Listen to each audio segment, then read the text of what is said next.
Hello, everybody. It's Magical One here, and I'm doing an interview today with Bill Gardner from the Deep End Games, and you used to be part of Irrational Games, didn't you? Yes, indeed. For about 12 years, yeah. Yeah, and you worked on a lot of different projects with them, didn't you? Not only Bioshock, but then you went to Bioshock Infinite and a lot of the DLC for that as well. Yeah, absolutely. Like I said, 12 years is a long time, and I was lucky enough to be involved in a lot of projects, the Bioshock series, as you said, and then there was also SWAT 4, where I really cut my teeth in design anyway, level design. Yeah. And then before that, there were a whole lot of prototypes and projects that were eventually canceled. And that's actually one of the interesting things about working at a studio is that, there's a lot of products and a lot of amazing takeaways and lessons learned and sort of experiments that happen that nobody ever hears about, and Irrational had a lot of that. So that was very cool. But anyway, yeah, a lot of fun stuff. So at Irrational, is there a lot of projects that never saw the light of day? Well, yeah, I mean, I think with any developer, you're going to have a lot. You go through a stage of, pitching. After, shortly before your project wraps up, you start kicking around ideas. With what little energy you have during crunch time, you're kicking around ideas and you're putting together pitch docs and in some cases prototypes and stuff like that, and that'll usually continue depending on sort of if you hit pay dirt and come up with a really brilliant concept. Sometimes that'll be the kind of thing where before you even finish your current project, you at least have the seeds lined up for the next thing. But in a lot of cases, it's like, okay, you ship your project, there's a little bit of recovery phase, and then it's like, you get the entire team being like, okay, what's next? And so that's why it helps to have things lined up, because it can be very nerve-wracking, especially with the history in the industry of the pink slips and that whole thing. Yeah. Anyway, I think there's a whole lot of different approaches in terms of how to figure out what's next, but we certainly at Irrational had quite a few prototypes and canceled projects that we never really got off the ground or didn't get funded, or in one case, as with the case of Bioshock. And in fact, we at one point released some video from a game called Division 9. Did you ever see that? Yeah, I did. And so that was something we were shopping around at the same time we were shopping Bioshock, and we wound up selling Bioshock, and we were still trying to get Division 9, trying to figure out how to make that happen, and it wound up being the kind of thing where we had to devote all our resources to Bioshock, and so I mean, that's part of what development is that juggling. Cool. Are a lot of those sort of projects that never came out, are they protected by NDAs, or are you allowed to talk about them? And I mean, the ones that have been released publicly, I can talk about. I mean, like Division 9, for example. Yeah. I can talk about that. I can talk about probably some of the early Bioshock prototypes we did, and because again, this is mostly been released publicly. I'm trying to think if there's anything interesting that I could talk about. I mean, it's as with anything else, there's always going to be stages of people kicking around ideas, and talking about what's next. I mean, I remember some of the initial pitches for a follow-up to Bioshock. Some of the ones that, like, I remember Scott Sinclair, the art director, he came around with some interesting ideas, and so it's just part of there's just. You work with brilliant people. You're gonna have a lot of brilliant ideas. When you say about ideas, is it just people spitballing, or is it full portfolios and lots of prep work and the starts of a development side? Sure. I mean, it ranges. In some cases, it's strictly a matter of just like, hey, wouldn't it be cool if? Yeah. In other cases, it's someone says that, and then they tell it to someone else gets involved, and then they put together some concept art, and then they're building a little art space or a prototype, and so and I think generally speaking, the best ideas tend to float to the top and get traction and get people bought in, and before you know it, you're taking it on the road and pitching it to publishers. So there's never a sort of set way to approach it. I mean, I'm sure there are companies like, EA who have, a very set process. Yeah. But every developer, I think, is going to be different. Cool. Anyway, we were kind of drifting away because now since I think January 2015, you've been in a new chapter.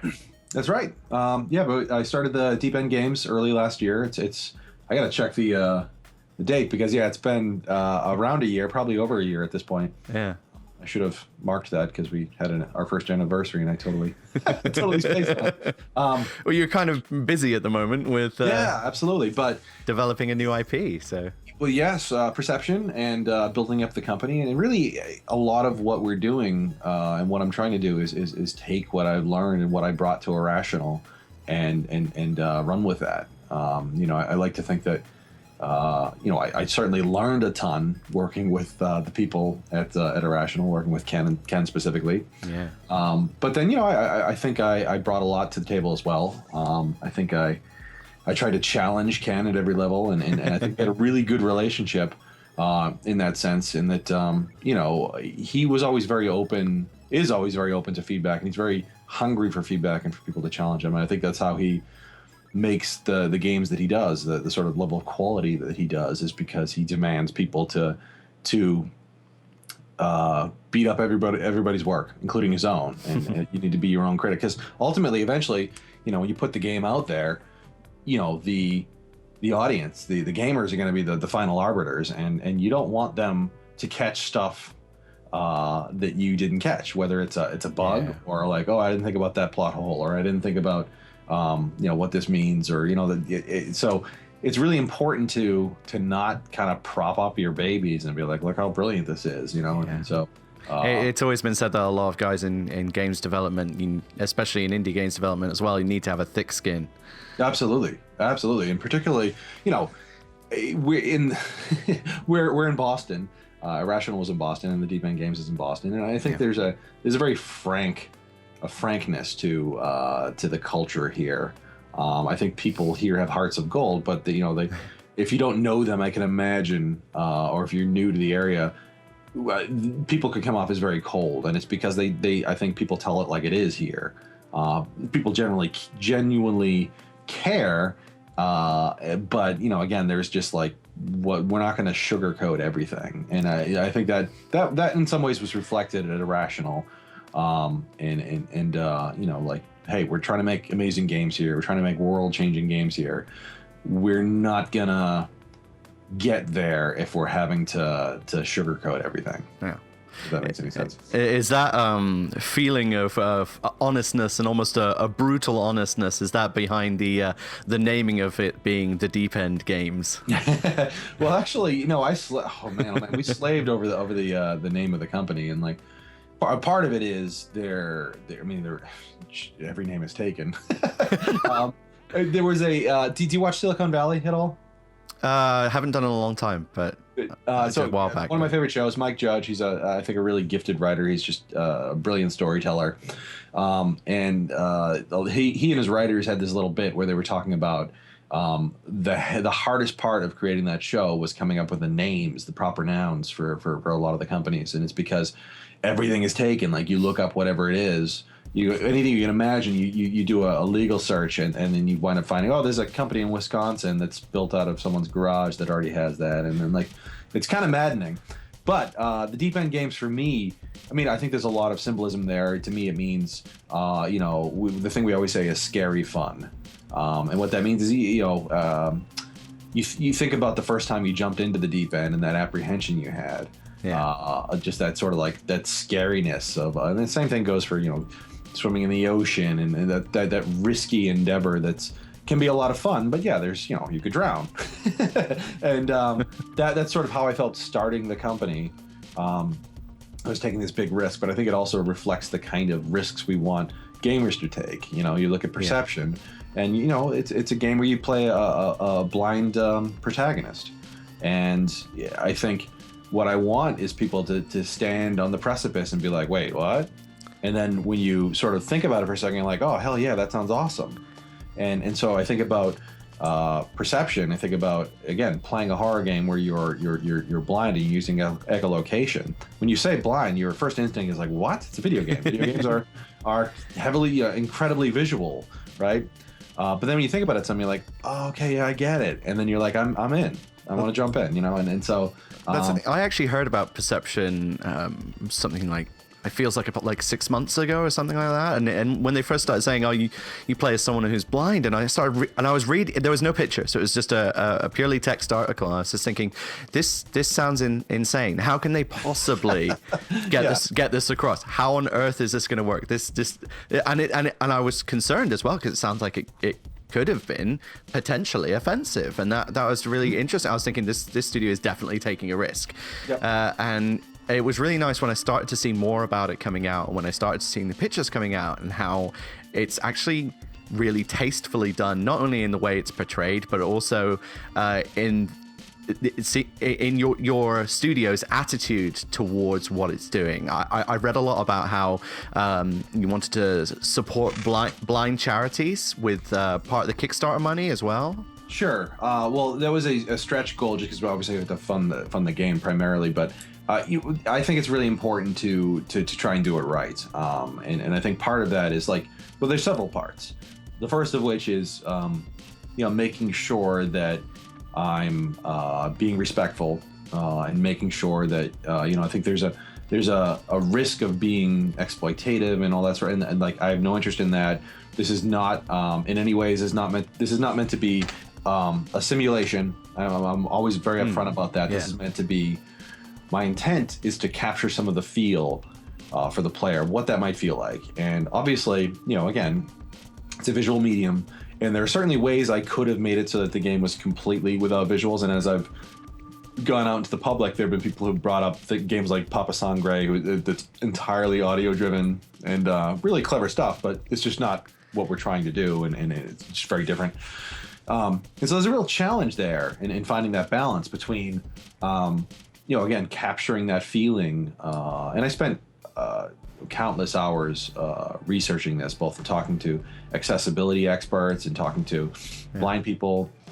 I actually spent my final semester getting my master's degree last year, studying up about technology and accessibility for blind people. Wow. Very, very, very insightful, very eye-opening, I should say. I mean, and that's just a terrible turn of phrase right there. But I learned. The thing is, I was so focused, I didn't even notice it. I learned a ton, and I'm still learning a ton, and it's really a fascinating area, one that I knew very little about. It's one of those things where you don't realize how little you know until you start digging into it. But I mentioned before about. Cassie has her cell phone or a smartphone, and so I spent a bunch of time. It was a few days anyway with my phone in accessibility mode, where everything is read via text to speech. Yeah. And so I was operating my phone without using my eyes at all. I would close my eyes, and you can navigate. And as you're sort of mousing around. And mouse over the different icons, it reads them to you, and I was able to do everything from reading my Twitter feed to my email, and it was a challenge, and I felt like I really plateaued in terms of my ability to adapt, but it certainly helped immerse me into that world and what that might feel like. And again, it just helps me channel a little bit about what that might feel like and ask that question. About what is it like to be blind, and this is not even anywhere near what that experience is like in terms of someone's whole worldview and what their day to day is like. But if I can raise awareness, if I can make people say like, oh, that's not a way that I had experienced the world before, I think that's a win. Yeah. And by extension, what you said about the charities and stuff like that, we had it as a stretch goal on Kickstarter that if we had reached a certain point, we would donate a certain portion of our profits of the game sales, I should say. But we didn't hit that stretch goal, so I'm trying to find ways to raise awareness for the foundation, which is World Access for the Blind. It's an organization run by Daniel Kish, who was blind himself. He's been blind since he was around a year old, and he actually uses echolocation. Cool. He has all these amazing videos where he shows how he makes this clicking sound, a very specific clicking sound. And through that, he's able to mountain bike. He's able to do just about anything you can imagine. And they have these amazing videos on their website where they show the technique and what the foundation is all about. And he's trying to empower blind people, or at least give them the tools to use echolocation, which, it was amazing. It was interesting to see the techniques of echolocation in things like The Last of Us, where some of the infected end up with their eyes covered due to the infection, and they make a clicking noise in order to echolocate.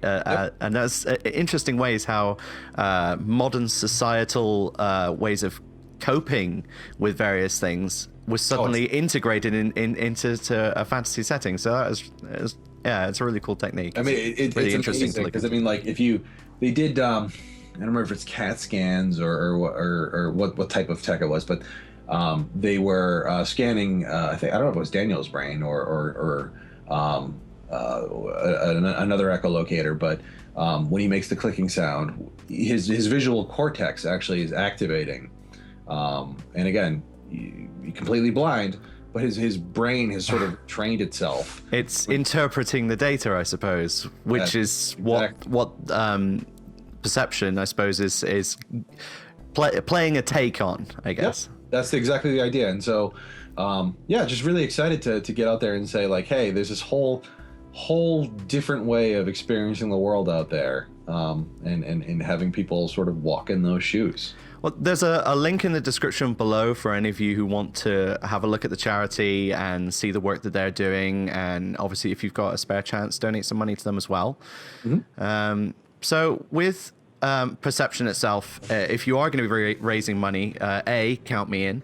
If you want to do anything like a charity live stream and stuff, I'd be happy to do it for some of the time and things like that. So. Oh wow! You know what? Actually, let's circle around about that. That's a really good idea. Yeah. I've been so focused on the game recently that that's brilliant. That's great. But anyway, Perception itself is so far looks amazing. It's beautiful. The style and design of it is amazing. Part of it reminded me of the way that they portrayed blind sight for Daredevil in the Daredevil movie. Is not a fantastic movie, but the beauty of that movie when sound creates vision within the film, I thought was a really cool look there. Gorgeous. And you were saying about the technology that you'd researched, that makes it into the game with the lead character's smartphone, doesn't it? Yes, it does. Absolutely. The research, a tremendous amount of research for the game. Still going on, obviously. But it's funny. I had never seen the Daredevil movie. I'm very familiar with the character. I'm a big Marvel fan and all that. But I think it's very different the way it was portrayed in the comics. Some really cool stuff. And obviously I referenced that, but I had never seen the movie until we got started on this project. And I took a look, and there are definitely some similarities. We didn't really use it as a template, honestly. No. The piece that we used most as a reference was a thing called slur-in physics, which is a way of, I'm probably going to hack the definition here, but it's essentially a way of visualizing things like heat and sound waves and that sort of thing. And so they do all these fancy camera tricks where, like they do a thing where you can actually see the heat from a hairdryer or the heat from a flame. And then they're essentially sort of like bending the light so that you're seeing a kind of like a shadow of the heat or that kind of thing. Yeah. And so when you use Cassie's walking cane or it's a white cane, you'll see this little sort of ripple effect go out, and that's based off of slur-in physics and all of that. And there's just a lot of experimentation, and we worked with the folks on from FXville, who I worked with on Bioshock Infinite. Joe Olson, who's a brilliant guy, and someone I built a strong rapport with. Had a lot of back and forth with him and David Sursley from FXville, and I was really happy with where we wound up with the effects. But it's definitely a balancing act. originally started off where they were showing a lot less detail in the world, and a lot of the people we put in front of, they didn't reject it, but they were a little frustrated. And again, I think we were a little bit more on the simulation end of the spectrum, where it was like trying to accurately represent that experience. And ultimately we are making a piece of entertainment. We're making a game, and that needs to be something that people want to play through. Otherwise, it doesn't matter what I'm saying about that experience. If people don't want to, experience it themselves, then that's lost.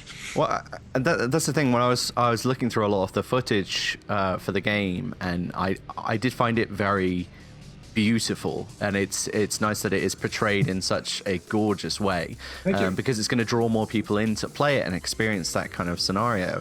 And I did see things like you can see a lot of the ornate details of this gorgeous old. It's a Massachusetts home, I think. Is that right? Yeah, Gloucester, Mass. Yeah, there's something special about this area. It's all very craggy and creepy. But you can see things like details out of a door frame and things like that, and from this echolocation, and it adds a very eerie quality to what you're looking at. And I suppose the idea of being blind, of being in the dark, does tap into a sort of primal fear, a sort of a fear that we have from birth of if you're in the dark, you're potentially in danger, and it'll raise that heightened awareness that hopefully the gamers will have when they play the game in that scenario. And just, I am in darkness unless I'm making noise, and making noise means that I'm a target. Absolutely. I mean, that's precisely where part of the idea came from, is that, I'm a big horror fan, and I'm always looking for a lot of things. I'm looking for a different way to approach horror, a different unique hook. Yeah. Because I think I'm psyched to see how hot horror is right now. There's so many horror games. There's loads, and horror in the gaming industry is far more prolific and far more interesting, and captures people's imaginations far more than the movie industry can do at all. Most of the movie industry with horror is in dire straits. There's so many. I've seen quite a few movies recently where it starts off really good, but then they show the monsters like halfway through the film, and it's a bloke in a suit, and you or it's bad CG, and just suddenly the suspension of disbelief is gone. With the game, with games, I've seen that so much less, and I've played so many more games which have scared me to my core than I have watched films. Well, games are always going to be inherently scarier. Just the fact that you're actually in control, right? Yeah. That's going to make you feel more vulnerable right off the bat. And you have something at risk. You have a stake there where if you die, you're going to lose content, right? You're going to lose time and have to replay. And games are going to be inherently more terrifying. Now, that said, one of the things that film does have is that they're obviously able to control the experience completely. Obviously, being a game means we're giving control to the player, which means you ruin a lot of the scares, or you run the risk of ruining the scares. And that's where I think jump scares kind of fall apart, is if you're relying on them too much, you have to do a few different things. You have to take control of the player and sort of say, hey, look over here, and make sure you don't miss this really scary moment. Yeah. They make them QTEs and things like that. So. Which at that point, you're to some degree, and I'll never forget, we had countless debates on BioShock about player control and all that sort of stuff. And obviously Ken, coming from Looking Glass, as a pioneer in player-driven narrative and player control and all of that. And frankly, I never really understood. Well, I understood it, but he was always, we're not going to take control away from the player. Never, don't do it unless there's absolutely a clear motivation. Like, would you kindly? That whole thing. Spoiler. Yeah. But there were a couple times where we went through, you wouldn't believe the pains we went through to make it so that you would see an event like the Big Daddy intro, right? Yeah. Big Daddy comes in, jumps off the balcony and starts throwing chairs and beats the hell out of that guy and rams his drill through him. And I said, hey, we got this sequence. We're spending all this time and money. We're doing it so that the lighting is literally in a theater, and we're pointing directly where you have to look, and we're putting you in a small room, and people are still looking away. It's like, why can't we just nudge the player and take control of it for a few seconds? And he said, for a horror game, the second, not that Bioshock is necessarily a horror game, but he says the second you elements for sure take control of the player, you're essentially, the director is essentially, or the creators are putting their hand on the shoulder of the player and saying, don't worry, it's going to be okay. You're not at risk here. And that was very powerful for me because it's true. You think about it, when you are in the director's hands, when you're in the developer's hands, they're not gonna, when you don't have control, they're not gonna kill you. And the player knows that deep down. You may not know it consciously, but I think there are rules, and that's one of them. Is that when there's nothing you can do about it, you can't kill the player. And so when you take that control away, it's there's that safety net, right? Yeah. I suppose QTEs kind of are attempting to break that sort of putting you on edge every time there's a cutscene, and the fact that you might have to press a button can kind of give you an element of this is happening and you need to deal with it right now. Yep. But the sad thing there is, and QTEs are certainly controversial. The sad thing there though is that you're more focusing on what button to press rather than the moment, right? Yeah, it spoils immersion as a cost rather than safety. So it's a trade-off, I guess. Absolutely, yeah, and that's all design is trade-off, right? Trade-offs. Obviously talking about BioShock and as a game that you worked on so heavily, there's bound to be some influence on perception. But what other games have you taken some influence off? What did you like in other horror games that really made you go, oh, I want to capture that feeling there? Sure. Well, I'm very much a sponge, and I try and play everything. I think it's important. It's funny. I meet a lot of developers who are like, oh, I don't really play games, or I only play my type of game, and I think that's silly, first of all, because games are amazing. I play everything. I mean, not to knock Madden, but for example, what business do I have playing Madden when I don't make anything like that, right? But there's a lot of really important takeaways there from a UX perspective, from interface, but you name it. So I play everything. But my influences are really all over the map. But there are pieces that really got their claws into me from an early age. I think Super Metroid is absolutely a huge influence for me throughout my career. I think if you look at there are bits in BioShock where there are very Nintendo-y kind of puzzles and sort of the way the levels progress in a lot of ways. The way it's not obviously not Metroidvania. I think generally speaking, those games are all about here's the entire world, go, and you'll unlock little pieces. Whereas BioShock was much more traditional levels, but they're pretty big playgrounds that you unlock in a sort of Metroidvania kind of way. And I'm not trying to take credit for that, but I think that was something that I definitely pushed on. But I think also atmospherically, they were. I think Super Metroid has more atmosphere, 23, 24 years ago than most games released to this day. It is just teeming with that. You boot up the game and right away it digs in. You're in the lab immediately, which starts off with a very alien-like sequence, and you're creeping your way around, and you come across the lab that you saw in the cutscene. It's all busted up, and there are corpses everywhere, and there's the missing Metroid and little things. But man, oh man, did they? To me, it said you can do a lot with very little, and it was very, very much starts off, and a lot of the game in general has a very horror-like vibe, not only in the atmosphere but the minimalist approach. Yeah. Horror is all about removing information, and so Metroid, I think, excels in that. There's a lot of spaces that are dark and foreboding, and there's a lot of survival horror-like elements about what's around the next corner. So that was a huge influence on me, and I think that hopefully shows in some of the experience and perception. Beyond that, man, oh man, I love Fatal Frame. Fatal Frame is a I haven't played the most recent one on the Wii U yet. I hear it's not so good. Have you played it? I haven't played it myself. No, I don't have a Wii U, so it's. But I've got a few friends who have them. I'll definitely see if they've got it. But you ever played the series Fatal Frame? Yeah, the original back in the day. But cool. Yeah.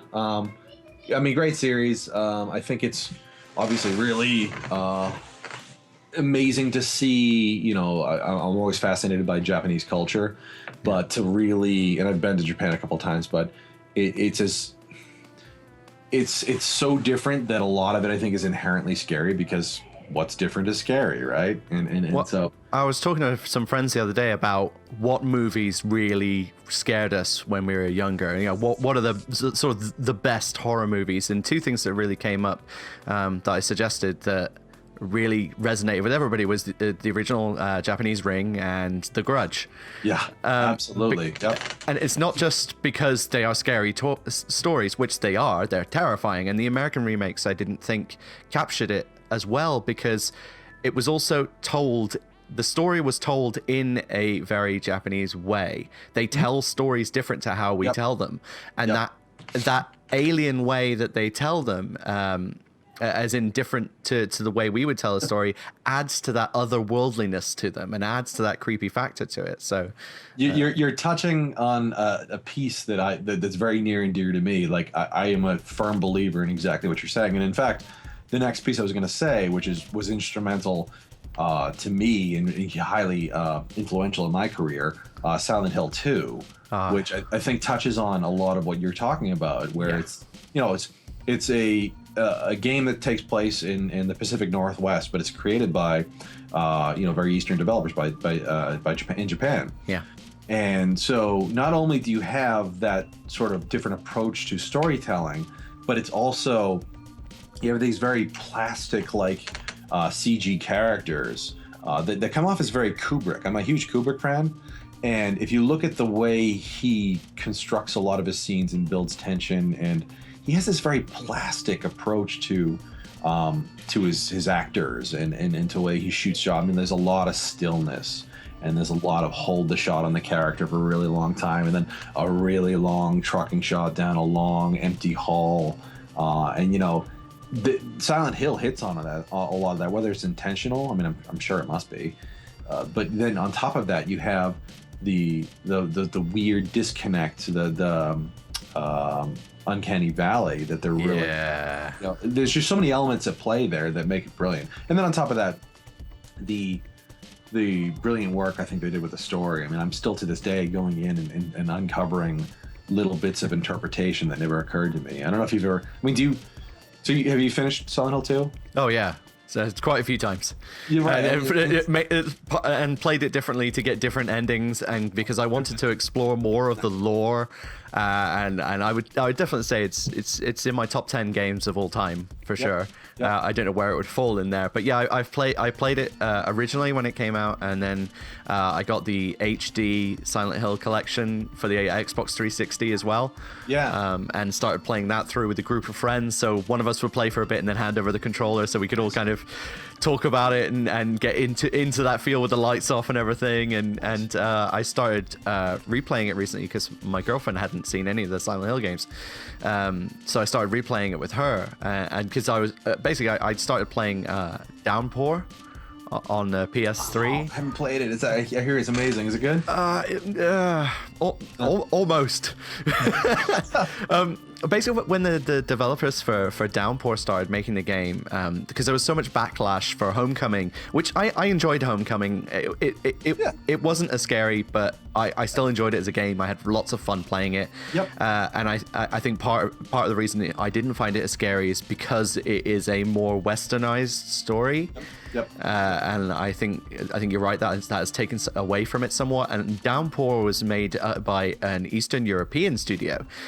And again, you're getting an Eastern European take on Silent Hill. So it is scarier because it is different, but it doesn't capture the same fear that I felt playing 2 and to a certain extent 1 as well.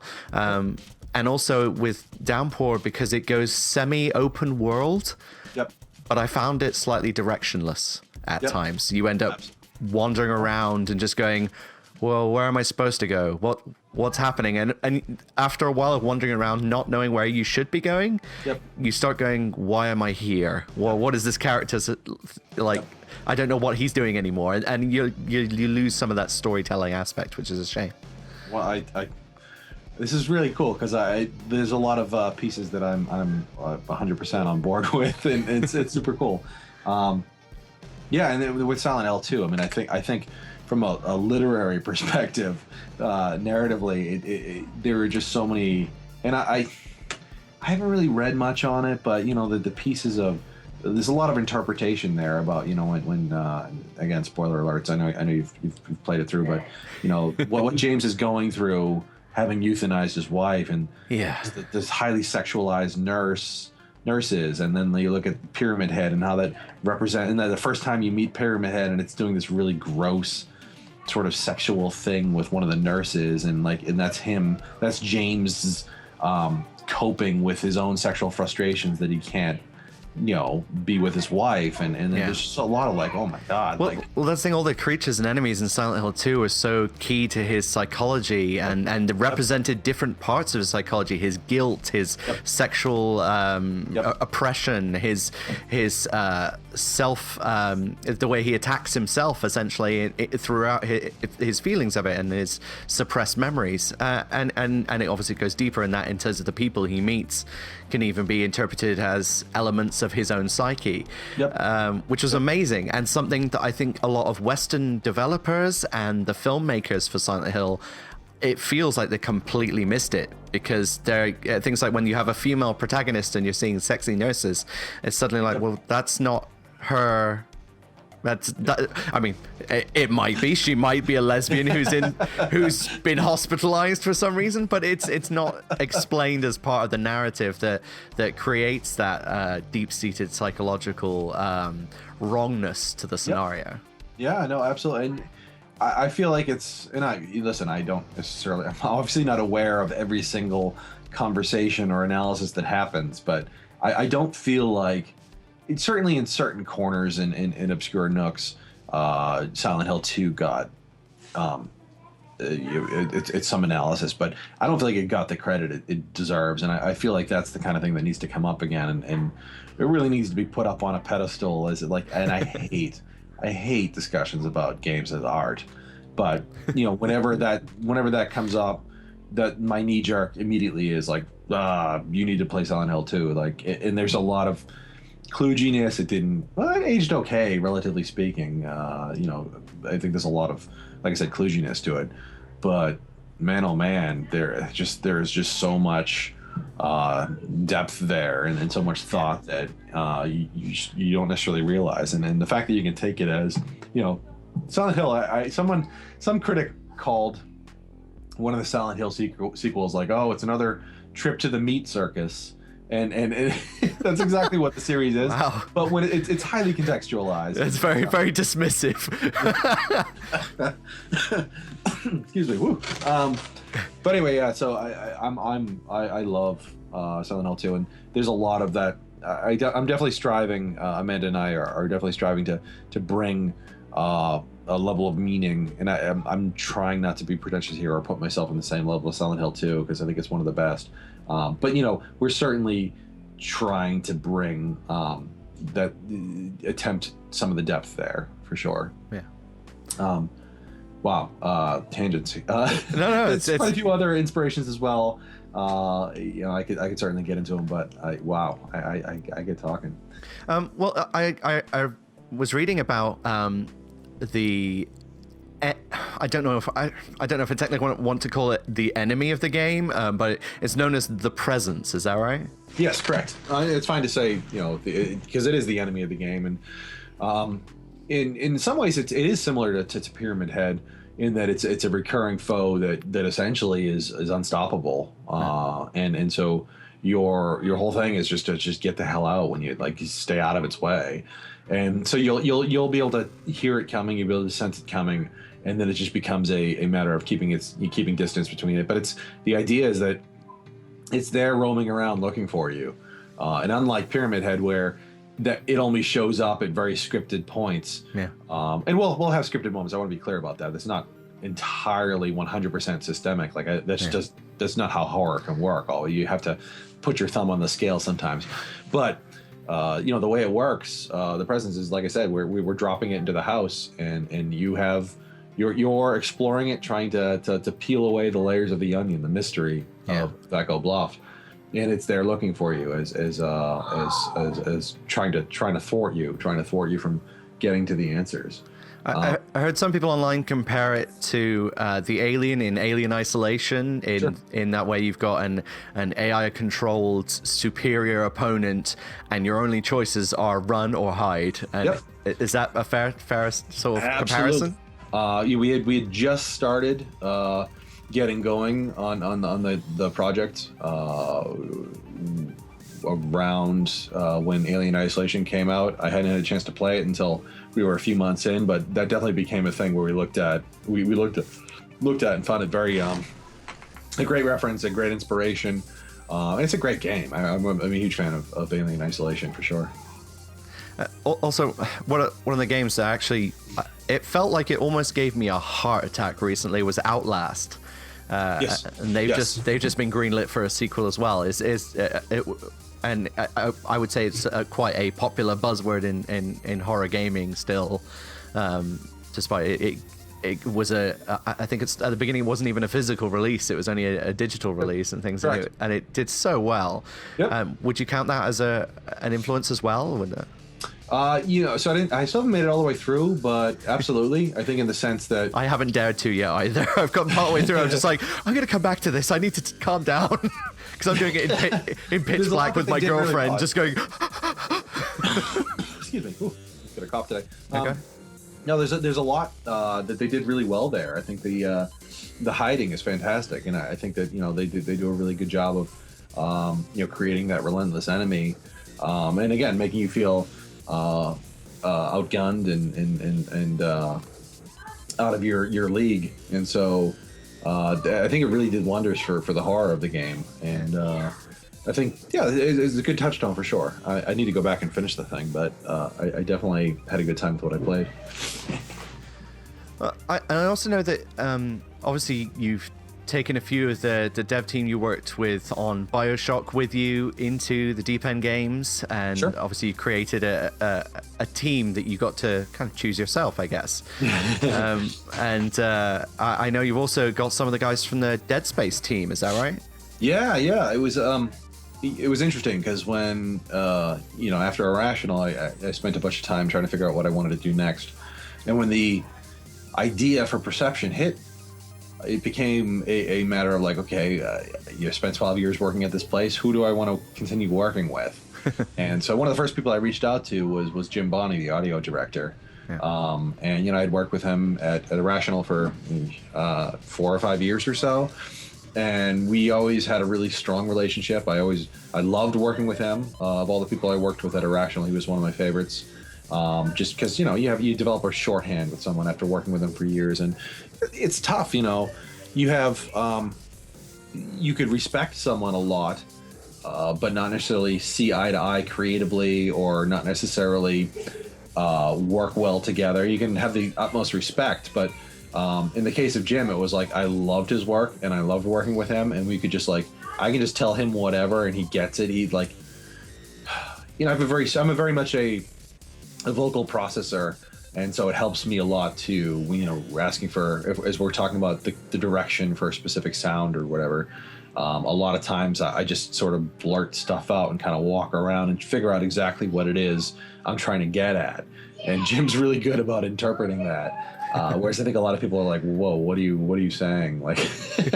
And so, but yeah, I went around and in a lot of ways it felt like the Blues Brothers, getting the band back together. Cool. Reaching out to people like Rob Waters, who was behind the concepts for the Little Sisters and Songbird and most of the Freedom Force characters, and so working with him, he was the one who concepted the presence and the poppets and a lot of the key concepts for this game, and again worked with him for as long as I had been at Irrational, and so the list goes on, and then you mentioned Ben from Dead Space. At one point I was hoping to bring him on to the design team at Irrational, but timing wasn't right, and he had just worked on Dead Space, and so he went off and worked at Chaos on Homefront, and since then he's been doing all kinds of amazing independent work at a company called Baby Castles, and they do really outside. That's a hilarious name, right? Yeah. Really amazing outside the box games. You know, I think again, games is art kind of thing. And so, just to hear, he's a very different take on things like horror and design and all that sort of stuff. And we come from different backgrounds, even though they're both within the horror genre. So I'm certainly learning a lot from him, and I hope he's learning some stuff from me. But it's been great working with someone from that team, because man, oh man, what a great game. That's also it's funny, during BioShock, we about I don't know, maybe halfway or 2/3 of the way through development, there were all these rumblings about System Shock 3, and there were like someone from Take-Two or 2K or whatever sent us an email, and someone on the team got their hands on it and they were reading it to people, and we're like, EA is currently working on a follow-up to System Shock 3. It's very real, and it's going to be, they're putting a lot of energy into it and a lot of effort and all that sort of stuff, and just all this very ominous bits. And I remember being, personally being like terrified. I was like, oh my God, we're working on a spiritual successor, and EA is going to come out with this like ridiculously polished, amazing, and they did with Dead Space, but it was, obviously not long after, but it was after BioShock had shipped. But that was an interesting scare in development, where you're always worried about someone sort of sweeping in and sort of stealing your breadbasket, like just beating you to the punch, I guess, isn't it? Yeah. And the same thing with Perception. When we were about a month or two, sometime around a couple months before, we announced with the Kickstarter. Yeah. The trailers for the Daredevil on Netflix came out, and I was like, oh my God, why did this have to happen right now? I'm not because I knew people are gonna be like, oh, you're just ripping off Daredevil, and it's like working on it, because it came out of nowhere, the Daredevil on Netflix. I hadn't heard anything. Yeah, it was from the point of announcement to actual release, it was real quick. Yeah, and so that there's things like that in development that really you terrify you, because you always want to be the first or the only kid on the block with the new toy, and the reality is that there's especially now with the way the barriers to entry are crashing down. You look at, anyone can boot up Unreal right now, download it and start building that day. They have all these amazing tutorials, cost nothing up front. All it takes is just time and drive. Yeah. And so that's why you're seeing a lot of convergent design. You're seeing a lot of really amazing ideas where, people taking big chances. Yeah. And so it's hugely exciting. But, when you're taking a risk like, a blind protagonist, when you see Daredevil come on, it really it scares you. Well, it didn't seem to harm it. You guys got you reached your Kickstarter targets. You raised 168,000, I think. Is that right? Yeah, no, we're very, very, very thankful, very grateful for the fans to who supported us, and for everyone who gave us shout outs and helped us, retweet and all that sort of stuff. Super excited. I mean, it's a risky game, I going in, we had, a tremendous amount personally at stake. I had offers to go to some amazing companies, and for me, it became, well, I have this opportunity to start something new, to stay in Boston and keep the scene going here, but also to take a risk and try something new and not fall back into the AAA monster right away. And so I took it, and I was super excited to see that people were willing to take a chance and try something different. And I think hopefully in the end, we'll reward that. I'm really proud of what we built so far, and we've got a long way to go for sure. But I think we're trying some new things. We're also trying a lot of what we learned at Irrational and putting our own little spin on it. And but yeah, it's definitely paid off so far. Well, I've noticed that if you type sort of top 10 horror of 2016, Perception features in quite a lot of them, in people listing up what they're excited about in the new year. So that's a good sign. I think it's a very, very good sign. Yeah, that's Yeah, it's a great, we're certainly in great company, and like I said, a lot of horror games out there right now. Certainly, particularly after the whole PT thing. I think that there was one Visage that was just announced a couple days ago or a week or so ago. I don't know if you followed that, but I think PT has really inspired a whole lot of other developers, and so again, exciting times. I'm just really excited to be. The industry is in a very interesting place. Yeah. Like I said, the barriers to entry are crumbling, but it's also that there are all of these people, all these developers taking these chances on titles that you never would have seen before. You never would have seen 2, 3, 4 years ago, and the market I think is hugely diversified. I think that if you look at between PC gaming, console gaming, and mobile and indie, and there's just so many choices out there right now. I think my biggest fear is that we're not giving enough voice to some of these amazing new titles that are coming out, and there's so many choices out there right now that it's become a bit of a bugbear of mine that I look at something like the Xbox backwards compatibility thing, which, listen, games are expensive. We all love our classics, and ultimately, I think people should be able to play the games that they have. And I look at something like that, the backwards compatibility. It's like, well, okay, that's great that you can play Red Dead Redemption on your Xbox One. Do we really need to be playing that? You already spent much time playing it, and obviously, people should play what they like. Absolutely, I don't want to be judgmental about that. But at the same time, every time you boot up a game that you've already played and played the hell out of it, you're not playing something new. You're missing out on the next Red Dead potentially, and that really saddens me. One thing I have found about it in that scenario is less about gamers going back to play the games that they used to play, but more gamers introducing non-gamers to their history. What I found with a few friends I've made recently where they're not gamers at all, and I started to explain them about things like YouTube gaming, which is to them it's why would you watch someone else play games, and sort of trying to talk about it and justify it, and started explaining games and things like that. And I talk about all these experiences that I've had playing video games, things like playing through Silent Hill 2, and what an amazing experience that is. Sure. And the backwards compatibility is allowing new gamers, younger gamers, to then experience those great stories. Although graphically they're nowhere near as impressive as modern games, but the gameplay is still there, the feeling is still there, the storytelling is still there, and it's allowing them easier access to get back to those. Which absolutely, that's a compelling argument, and frankly, I want to be clear here because like I said, people should play whatever they like, of course, but I'm an enormous, one of the bigger retro gamers I think you'll meet. I absolutely love, particularly one of my absolute favorites is TurboGrafx 16. I'm obsessed with it. Oh wow! And I try and limit how much I play. I always say I want to play what I want to play, but there again, I try and practice what I preach, which is that there are a lot of games out there that I haven't even booted up yet. Games that I have in my Steam library that are just sitting there, and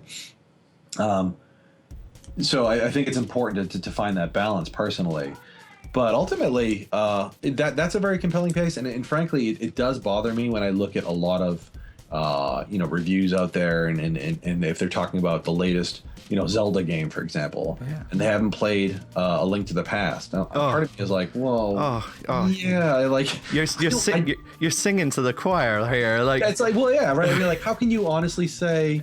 Because sometimes you can call a puzzle brilliant, but it's like, well, we already saw that exact puzzle. Yeah. Context does matter here, and so. I'm part of the unpopular class where most people say, "Oh, what's your favorite Zelda game?" And they'll be like, "Oh, Majora's Mask or Ocarina of Time." For me, it's Link to the Past. Always have been, always will be. Absolutely right. That's the best of the best, I think, and I love them all. But man, oh man, is A Link to the Past is just perfection. You're instantly my favorite person for today. Nice. And again, I'm very gray about all this. I don't try to be black and white. I think for me, it's all about balance. And I think that when I was saying, the backwards compatibility thing, and I'm not backpedaling here, but if you talk about backwards compatibility, you talk about, something like, all the free games of the month kind of thing. You talk about, if you're going to buy a game used, if you're going to, there's just so many hits right now that I don't think people are necessarily aware that, there's a danger right now in the industry. And I think completely. Right now AAA is showing it, where there really aren't that many games coming out. I think I haven't done the numbers, but if you did a comparison of the number of games that have come out this generation versus any previous one, it's a little bit concerning. Well, it's quite almost a saturation. I always think of the games industry as kind of a last bastion of rock stars. The game industry has such a boom, and it's one of the fastest growing media industries at the moment. Movies are doing great, but they've taken such a hit with the amount of people streaming and downloading, and less money is going into it, and it's becoming a very difficult industry to get in at the upper levels. The music industry is in a horrific state, and there's so little money unless it's what is prescribed by the people at the top. But in the games industry, you've got this kind of revolution going on. You've got these people coming out of nowhere, creating something, generating things like Kickstarters, and they get funded, and you get people suddenly turning up out of the woodwork with this phenomenal art and experience and gameplay, and it's absolutely. I'm hoping that we won't end up ruining our own industry. There are definitely many threats in that regard, and you're absolutely right that in terms of pure democratization of games, right now is the time, because between Kickstarter and it, maybe someone's not pro Kickstarter, they think I don't want to invest in a game that's not out, and I get that. That's totally a valid argument. But in terms of voting with your wallet, and again, democracy is right now. If there's a game that you are really excited about that's obscure or maybe it's big, you get out there and you let people know about it, and it becomes a success. You see people Twitch streaming it. You see people doing Let's Plays. And I just think it's an interesting time, a dangerous time, because that can easily lead to a boom, which could very easily lead to a bust, like in the 80s, right? Yeah. So I don't pretend to have the answers. I mostly just like asking the question and saying, as gamers, as someone, myself, as someone who is a lifelong gamer and super passionate, and I mean, you can see all these games behind me here, right? I try and play everything, but at the same time, I do sort of take a step back sometimes and say, okay, well, am I sort of in a little rut here where all I'm doing is playing retro games, and what does that mean? What does that say about the industry? Am I missing out on content? Am I not supporting a dev? And again, I sound really preachy here. I don't mean to be, because ultimately, I have buddies who do nothing but retro game, and that's their thing, and that's totally cool. But it's more that I want to make sure that people are aware that, again, you look at AAA single player games. There used to be, if you go back to the PlayStation 3 or PlayStation 2 or any of it, there were so many really big risk-taking games. And you could say that those have all moved to the Kickstarters and the independent scene, and I'm just not sure that's entirely true. And that's why I think it's important to have the discussion. And for all I know, I could be completely wrong. And you look at the total number of games between indie and AAA and all that sort of stuff, it's exactly the same. But I'm interested in having the conversation. Well, the thing, you're in the industry, so you will see it from a within the industry perspective, and people outside of it will see it from outside. But the thing is, we need to look at it from all sides to look out for those pitfalls coming forwards from the future. And I think it's a legitimate concern to want the industry to flourish and not fall over its own feet, and not to trip over the hurdle as it's coming towards it. And I think you're right. It is a legitimate concern, especially if we're saturating the gaming market with the same things over and over and over again, rather than more interesting more groundbreaking experiences. Then if we plateau as an industry, if the gaming industry just plateaus and doesn't go anywhere, then we're going to be in a lot of trouble in 6 6 months, a year, 3 years, 5 years down the line, because people aren't going to put money into it. And if people aren't putting money into it, then it's going to fall, and it's going to have a hard landing. Yeah, absolutely. And it's why it is such an exciting time, because if I boot up Steam or, PSN or Xbox Live, and I look at some of the risk-taking titles, and I got to be careful because I don't want to make it. I feel like I'm tooting the indie horn here. Not at all. Because some big studios take risks as well. You just see it more with the indies because they're coming from nothing and they've got nothing to lose. With the big studios, they've got something to lose, and so it's not so much that you're tooting the indie horn. It's just you will naturally see it more in indie studios. Yeah, absolutely. That's absolutely fair enough. Well, yeah, I hope that wasn't too much of a tangent there. Not at all. No. It's what I will say is it's heading in a serious direction, and I want to bring it back a little bit. Sure. Which is, you did say about being a fan of retro games, and I did notice there was a mention of a retro mode. Ah, yes, that was another stretch goal we didn't hit on a Kickstarter. I know, right? We're always trying to find ways to make these things happen, whether it's post-release, or if we can get some, support from either Sony or Microsoft or something like that. There are ways to make these things happen. But yeah, we had the whole Mode 7 graphic. I mean, that's actually something I still can turn on. We can make it so that, the game will render in like Mode 7 inspired graphics like you saw in that video. But some of the real cost there is actually the audio and the subtitles and all that sort of. There's actually quite a bit more work than you might think. And if I'm going to do it, I'd want to do it right. So I think I'm always going to be reevaluating these things and looking to see if there's a way to make it happen. And so that's one of the good things about having the audience with like Kickstarter, be able to tap them and say like, hey, we didn't make our goal for this thing, but what if we did it this way? Or that you just getting people's opinions on that sort of stuff is important. Cool. And hugely helpful. Also, now that you're essentially your own indie studio rather than AAA, are you feeling that there is a different set of challenges now, or do you feel like you have a lot more creative freedom? That working atmosphere that you would have, is it vastly different, or do you find yourself pretty much fulfilling the same things just on your own time? There are pieces that are definitely vastly different. There are also pieces that are very similar. I think obviously the biggest difference is going to be about making sure that you're keeping a closer eye on time and money. It's very easy to get overly ambitious with an idea and spend more time than you should on a specific timed moment if there's some giant corporate overlord paying the bills. So part of the reason I approached Perception and am so sort of happy with the way we are approaching development is that there are a lot of challenges. There are a lot of, frankly, bits that made me tear my hair out during AAA that I don't have to take on. The fact that, you use echolocation means that we have a solution where we don't have to worry about, we have to approach texturing our models in a very different way. They're basically almost entirely run on the normal maps, which are the I don't know, not to get too inside baseball here, but they're the things that essentially catch the detail through lighting. So it's a way of tricking detail and texture.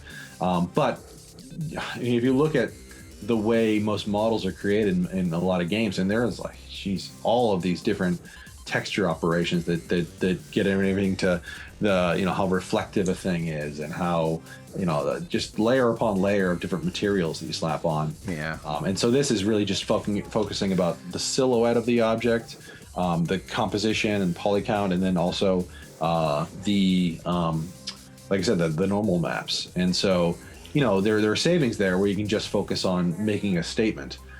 Similarly with lighting, you don't have to go through and painstakingly light every single scene. Now the downside to that is that having worked on the BioShock series and having worked in a very specific type of narrative presentation for years and years, that's gone all of a sudden. I can't basically say like, hey, look over here because there's a spotlight. I mentioned that Big Daddy scene, the intro to the Big Daddy, where you're in the Footlight Theater and there's a literal spotlight pointing down where you're supposed to look at the little sister. I don't have that now, and so there are like I said before, trade-offs. But it's also you have to pick your battles is the big thing in indie. You have to really carefully weigh the risk versus the reward and say to yourself, is the player actually going to care about this? On Bioshock Infinite, I should say, it was really like this has to be amazing, and so we did all we could to pull out all the stops to make every little bit of content we created amazing. Whereas this is like, you're sort of taking all of the amazing bits and saying like, sure, we can make this amazing, but do we need it? Is this really helping the scene? Is this really helping make our statement about who Cassie is and what happened at Echo Bluff and all that? So in a lot of ways, it's a lot more focused. And I think with a lot of AAA, you lose a lot of that focus. It just becomes a bit of a smorgasbord where there's just a lot of noise. And I'm not necessarily saying, the Bioshock series was noisy, but, with Perception, I can be a lot more focused. Cool. Well, are you guys taking Perception to a lot of the sort of games cons and things like that? Are there going to be places where people can see it for themselves out in the big wide world? Sure. No, we're currently working out the schedule for the rest of the year. We're definitely hitting, well, I shouldn't say definitely, but our next target is PAX East, where we'll have hands-on from the beginning of the game. So if anyone happens to come out, I'd love people to drop by the booth. That's the big next focus right now is building that. We've been, or I should say, iterating on that. So lots of work to do for sure. But that's the big thing, and I'd love to hit. I was at Gamescom, about 4 years ago or so, and man, oh man, what a great show that was. So I'd love to hit that as well. That'll be. We haven't announced the launch date yet, but that'll be, I believe, pretty shortly before our intended launch. We haven't nailed it down for sure, but so yeah, I'd love to. But right now, PAX East is the only one we've established for sure. Cool. Also, if people want to find it online, where can they go? What links would they have to go to find you and to find Perception and the Japan games? So our pretty much everything about the game that you'd want to find can be linked through either our Twitter or through our website itself, the deependgames.com. And so we have a mess of our videos up there, a lot of the gameplay that we've shown so far. Links to some press, just a whole mess of things that we want to get in front of people. Beyond that, we have obviously our Twitter at the Deep End Games, and then my personal one is at Game on Gardner, where you can hear me nerd out about all kinds of things from retro games to development, to name it. But those are the major touch points, I think. All the links are in the description below as well. So if you guys want to say hello to Bill on Twitter or to say hello to the studio and inquire more about Perception and see the trailers that are up around YouTube and on their website, please go and visit those links. And thank you very much, Bill, for hanging out and being part of the interview. Thank you. This was a lot of fun. Take care, everybody. Bye-bye.